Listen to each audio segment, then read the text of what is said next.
Should I get a passive DI, an active DI, a piezo DI, or one of these super huge expensive DIs? I'm JayLeonardJ, and today I'm gonna try to demystify what's going on with these little boxes and try to figure out what's the best DI for you.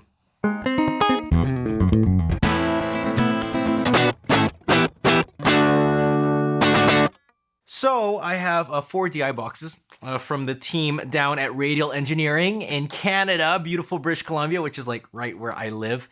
And at its heart, all DI boxes, they all kind of really do the same thing.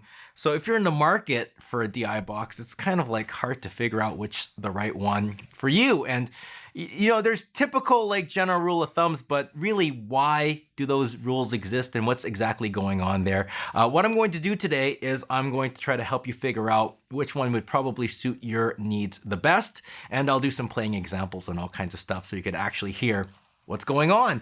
Before we dig into the DI thing, I guess for you people out there, what is a DI box? And I'm gonna keep this really, really simple. The goal is to be able to plug my instrument into a mic preamp like this.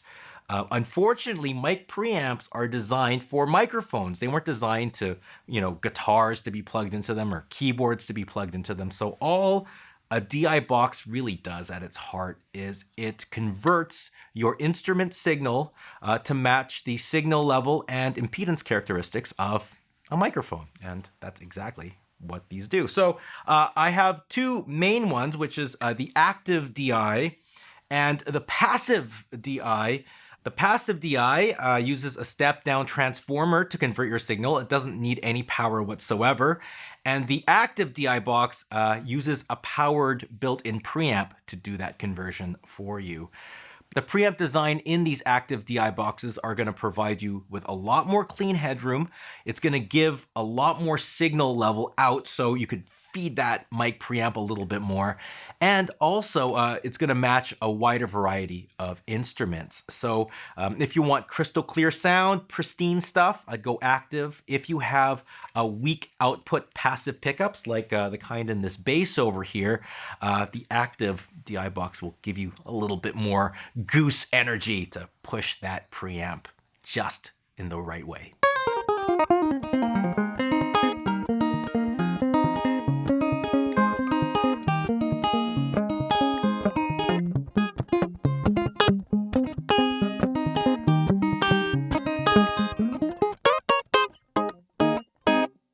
Passive DIs have always been popular because you can get them pretty cheap and you don't really need to power them. But if you have the budget for an active DI, why would you spend money on a high-end passive one? People that use instruments with line level outputs like active bass or a set of keyboards or a phone, they actually like the passive DI boxes because it's a more direct path to your preamp. With this thing over here, there's a lot more circuitry your signal has to go through before it gets to your mic pre, but with here, it's definitely a lot more straightforward, less mess to get around your tone. On top of that, the transformer in here, if you get a really good transformer, they do some really nice things when you start pushing them a little bit. You'll start kind of getting a little bit of compression, a little bit of richness, the same kind of feeling you'd get when you're pushing a really nice mic preamp. You'll get that with a really good transformer circuit. So if you are just trying to attenuate your line level signal, I think a passive DI box is a fantastic choice.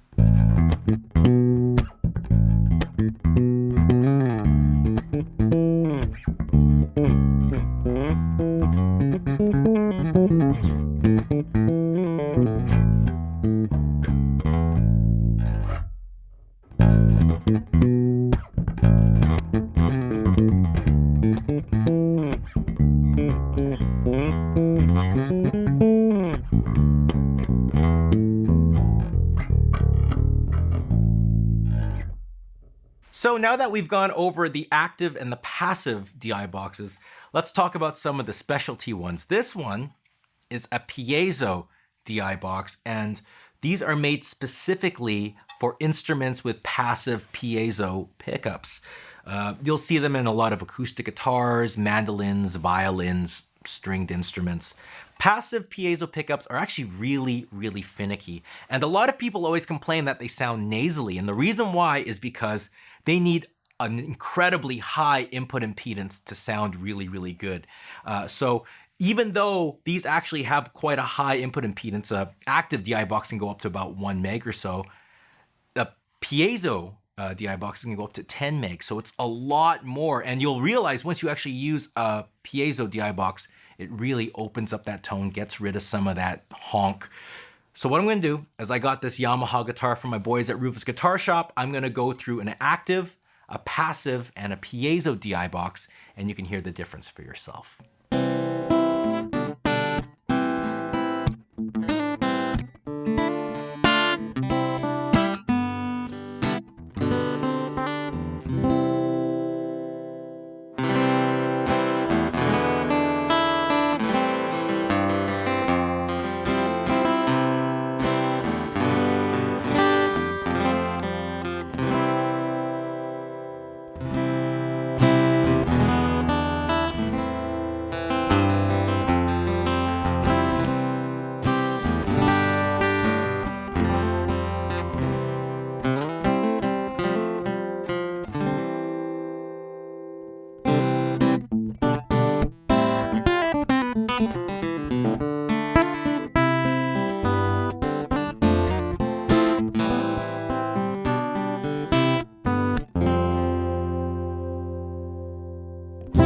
So the last style of DI box we're going to talk about today is the character DI box.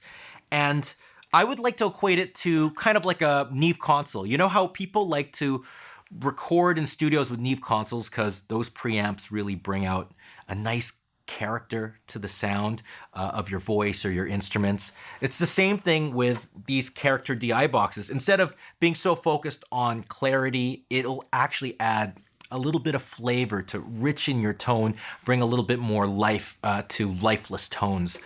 So the one I picked today, there's like tube ones and solid state ones. This one's the HDI, and this one has a color knob. There's a transformer in it, and you could actually choose how much you want to push that transformer. It also has a compressor and a presence knob. So what I'm gonna do is I'm just gonna plug my guitar into it, and let's see exactly what kind of characters we can get out of a character DI box.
All right, so that's pretty much the video. To summarize everything, when it comes to passive DI boxes, they're usually pretty popular because they're cheap and they don't need power.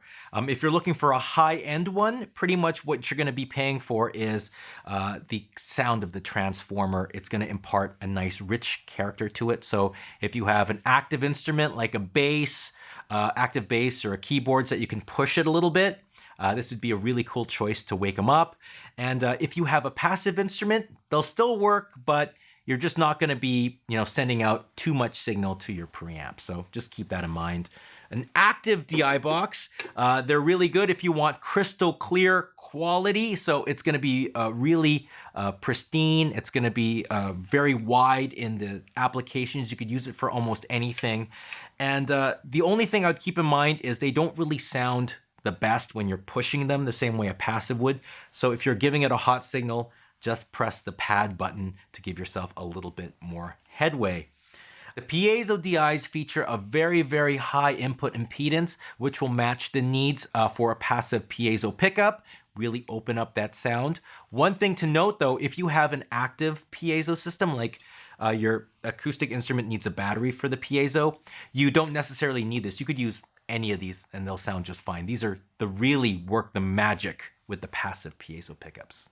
And lastly, we have the character DI boxes. Think of them as like a good vintage preamp for your instrument. They add a little bit of color to your tone and bring your instrument to life a little bit. And that is my video. Thank you all so much for watching. Please subscribe to the page if you haven't already. Check out the links in the description below.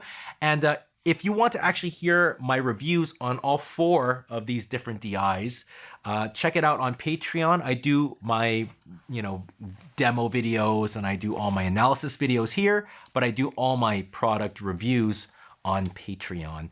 And I guess that being said, I'd like to see you all soon. Take care and goodbye.